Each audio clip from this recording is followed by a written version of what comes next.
na sitwasyon. We are against an entire administration. So hindi, pag wala kayo, wala.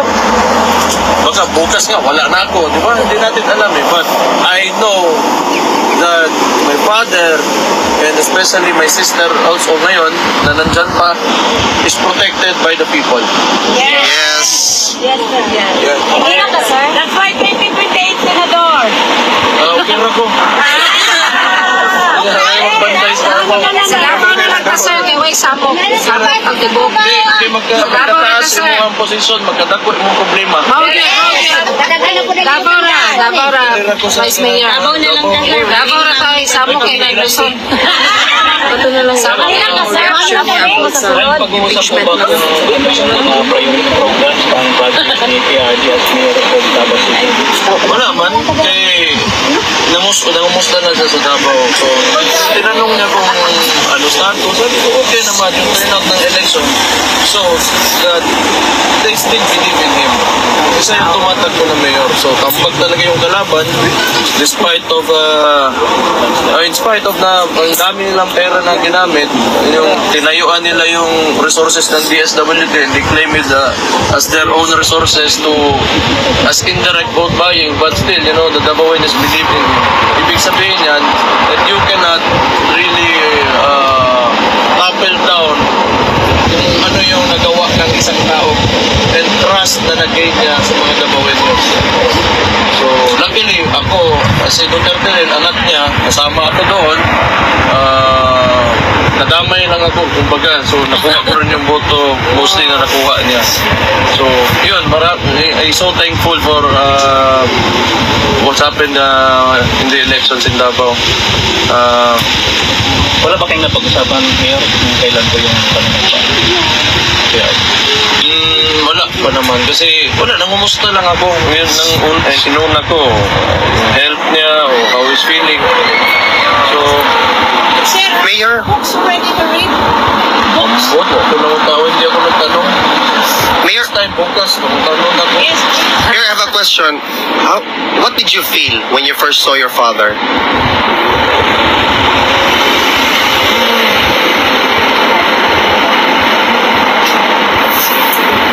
Honestly, mixed ang emotions ko. Kasi, tatay mo yan eh. He's 80 years old. Sabi niya nga 84 siya. So, it must have felt 4 years na siguro sa kanya doon na nasa loob siya. But hindi natin alam, di ba? So, we try to insist na 80. So, sinasabi na 84 daw siya. But it's only been, what? A couple of months. 83 days. Yeah. So, yun. I think at that age, siguro, he's been a very popular former president ever since he came down. Yung wala namang nakakuha ng ganung trust rating even sa buong mundo. So, That's true.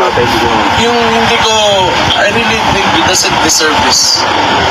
No, it doesn't. Hindi naman talaga perfecto lahat ng administrasyon, lahat ng mga dumaan na presidente. Pero, why would you do this to a person that clearly na pinakita niya sa mga tao on how you love your country? Correct, So, sir. you know, during his term, like I said, di naman sa perfecto, but he always emphasizes the love for country. And just to do this to him. Diba? So yun ang naramdaman ko na it's really so unfair that they did this to him.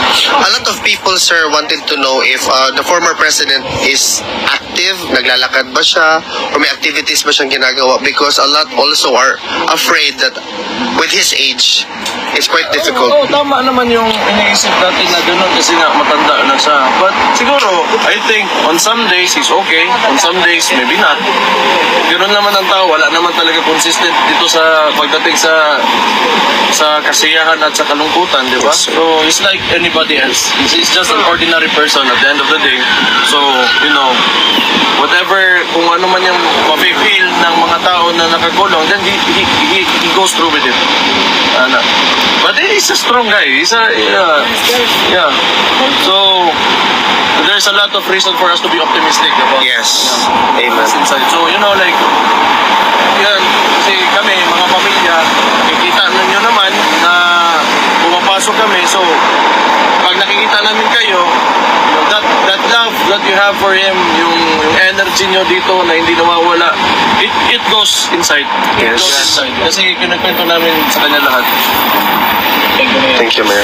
Your additional lang po, sir, may knowledge na po ba si PRD patungkol kay Tory as the new PNP chief? Ano po yung reaction na dito? Wala. Sinabihan namin, pero kala ko nga, ano siya, pero wala mo talagang gago na yan. Wala mo talaga. You know, like, kasi, I would admire this person kung talagang he did everything with due process. But you know, like, technically, if you talk about the case or you know, like, review what happened, what transpired during yung ginawa sa kanya, with KOJC and lahat, it's nothing. Wala. He's only handpicked there by the administration because he's an attack dog. That's it. Nothing more than that. 3 ranks yung inakyatan niya. Yeah, in a very short time. Yeah. Oh, tinalunan niya 3 ranks. And na ngayon sinasabi ni Marvel na it was based on merit. Come on, di ba? Okay, if it was based on merit, ganito sana yon. Sana legal lahat na nangyari.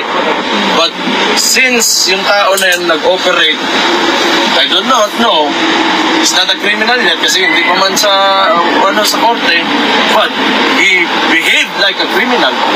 So, bigay nyo na yan sa kanya, PNP na. Tangina siya. No one is impressed. Yes, thank you, Mayor. Mayor, okay lang ba may additional? Ay, sorry mga akin, nung malikas ko. Marcos, gustuhan niya ng pagkakasunduan sa inyong pamilya kahit wala namang pahayag mula sa inyong ani. Pero iginiit niya dapat walang kondisyon ang reconciliation. Kahit nanawagan ang pangbayan na dapat i-PRD, ano po ang reaction rito? So, sa pagkakaintindi ko, gusto niya na may reconciliation pero walang condition, meaning walang terms, di ba? Kainin na yung reconciliation niya. Wala yan. He's been lying since he became president. Kita mo, tingnan nyo ha, gusto niya reconciliation. Ang ganang 20 niya nga bugas, ang tudkaron, brutal. He's a liar. He lies so much. Puro kasinungalingan yung tao na yan. And ang style kasi ng administrasyon na yan, press release, sa reconciliation. Ganito yun. Listen to me. Itong nangyari, di ba, pagkatapos ng eleksyon, so naratol sila, sa Binisaya pa.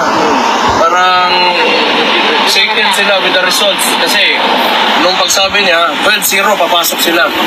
Then ang nangyari, wala, watak-watak. And we do not even know kung saan kinuha ni Bam at saka ni Kiko Pangilinan yung boto nila. Huwag na natin pag-usapan yan because pero, di ba, yung resulta ng election, you have the administration, madumi na nga kayo maglaro, tapos ganun pa yung result na nakuha niyo. So, may mass resignation ngayon ang nangyari. Now, I have this theory. Itong mass resignation, sino man yung na umalis talaga dito? Isa Soljan Guevara, di ba? Yeah. I think that was only a smokescreen to tanggalin si Soljan Guevara kasi they do not want to admit na hindi nila masagot yung mga tanong sa kanila. Yeah. And I do not know kung ano ang gagawin nitong bagong Solicitor General of the administration. So, yan, puro PR, puro positioning, puro angling sa media, and puro propaganda. That's all that you will get from this administration. It's been 3 years and it's been like that. So do not expect that things will get better dahil sa sinabi niya may reconciliation and then he's trying to man up and no. Like what PRD said, and it really shows, ngayon midterm na ito, that he is weak. And nakita natin yan ngayon sa midterm elections na talagang mahina siya. Mayabang pa, magsabi ng 12-0. Ano mo kandidato? Mayor, hindi pinansin ni Pangulong Marcos ang malaking bagsak ng kanyang trust rating. Ang sabi niya, marami naman daw ibang survey tungkol sa Pulse Asia. Ano po ang masasabi niya rito? Yung Pulse Asia is 25%? 35? 25. Well, let me tell you, I've seen the other surveys. Patingin. He gets 50s, 20 at most, 25 at most. So yung sinasabi niya ibang survey, bakit di niya na binanggit kasi mas mababa pa siya doon. Baka negative. True. Mayor, yung Negative pagpasok zero. nyo kay Tatay Digong, ano yung balita sa Pilipinas na pinarita niyo sa kanya? Anong reaction niya? Meron ba kayong balita na Masaya, masaya. Hindi yung mga balita like disappointment ni Torre, may mga ganun. Wala man. Kung hindi pasado sa ano kay Torre talaga. Hindi sa concern. Wala sa concern kay Torre. Kahit naman, yung Torre talaga irrelevant naman talaga yung tao na yun. Aso lang talaga. Hero ba? Hero. Pero, O muna, pag utosan mo, gagawin niya in exchange for, of course, you know, position. everything is negotiated in this administration. It's a very, very clear. Nabanggit niyo ba ho yung pag-postpone nung simula ng impeachment ni Sara? Hindi, wala. Mostly, pinag-usapan namin, Davao man, tapos pamilya, ganon. So, nag-mensahe po ba siya na gusto niya na sana makabalik may Davao? Ano po yung, pinaka-natouch siya during the conversation that Wala man. I mean, kasi, nung una ko lang nakita because, you know, physically, medyo nag-iba yung umayat siya eh. Kasi walang tuyo. Walang tuyo. May bulat na, ano mo, ano ba, you know, we're Filipinos eh. We want Filipino food. So, pumayat. So, yun, medyo apektuhan ako. But other than that, kasi may naniniwala ako na wala talagang kaso yung tatay ko. Yes, kasama po So, I know, na sooner or later, he's going out. Yes, Issue po. Wala man silang, wala silang reason to keep him there. Kasi yung apprehension pa lang sa kanya, legal yun. Everybody saw it. Not only the Philippines, but the entire world saw it. There's evidence. Meron ba siyang message sa government na napag-usapan? Wala siyang mensahe. Sa inyo, yung personal nyo namang pananaw, anong tingin nyo nung reaction nyo nung nakita nyo talaga si Amy Marcos narito? Ako? Wala naman kay Aimee, pero ayoko na sa mga Marcos talaga. But Aimee, you know, it's politics ba? But I can, you know, I can be casual with her. I can treat her as a friend, but let's not talk about politics kasi hindi tayo magkasama dyan. Yeah. Pero Mayor, gusto ko na i-clarify kasi minsan may mga lumalabas, syempre di ko alam, controls niya o whoever, na parang ang pagdating dito ni Amy Marcos, parang pinapalabas nila, parang siya yung bringer of hope for PRRD to go home. I just want to correct that in your own perspective. Meron ba siyang power to bring PRRD home? Kasi yun yung mga lumalabas sa mga trolls. Hindi. Kasi, nakauwi na ba si Madam? Nakauwi na. Nakauwi na. Hindi totoo. Kasi wala man niya na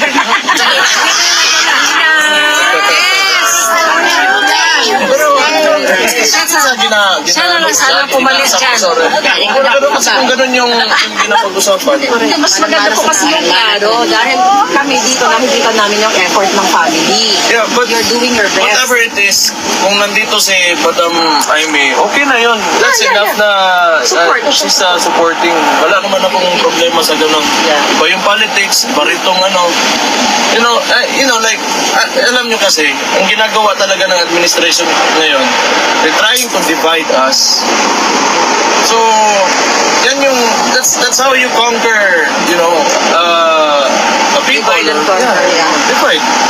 Kasi pag nagkagulo kayo, may mapupulot sila, makakawagan nila with the use of resources, money, whatever, intimidation. Alam mo, Kaya nagkakagulo tayo. So, we have to remember na lahat tayo Pilipino. Correct. Mapa-Ilocano ka ba, Dabawenyo ka, Bulanon ba ka, kung saan ba ka, Manyakis ka. You know, Pilipino tantan na natin. Sub-Saharan. Help each other. Sub-Saharan, sir. Alam niyo, napakaganda ng sinabi mo, no, Mayor, kasi ako bilang isang observer, minsan nalulungkot kapag nakikita mong may division. So once and for all, nandito si Mayor, at least pinapakita niya sa atin na dapat hindi tayo nag-aaway-away. Kasi ang bottom line, we're here because of Pangulong Duterte. Correct. Di ba dahil kinidnap siya? So, napakaganda ng mensahe na dapat tayo sumusuporta kay PRRD talaga. Hindi tayo gusto ng mga Pilipino.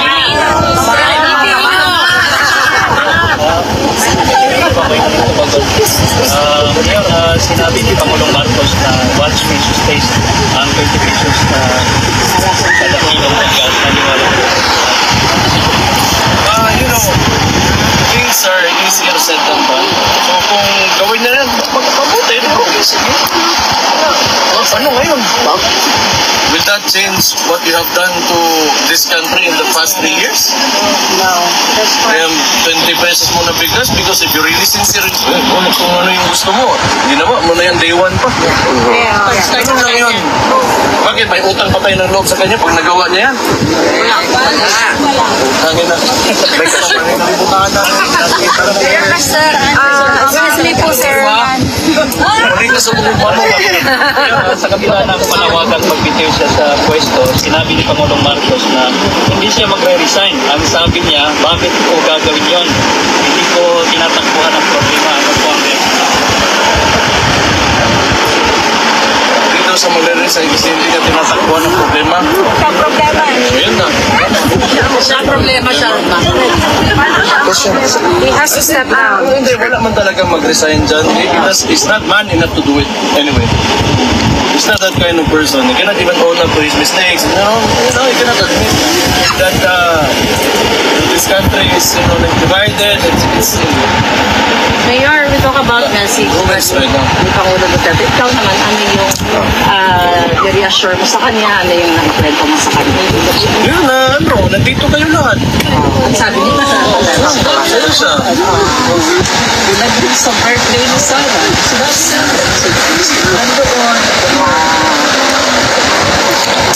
Ikaw, Jim. Sir,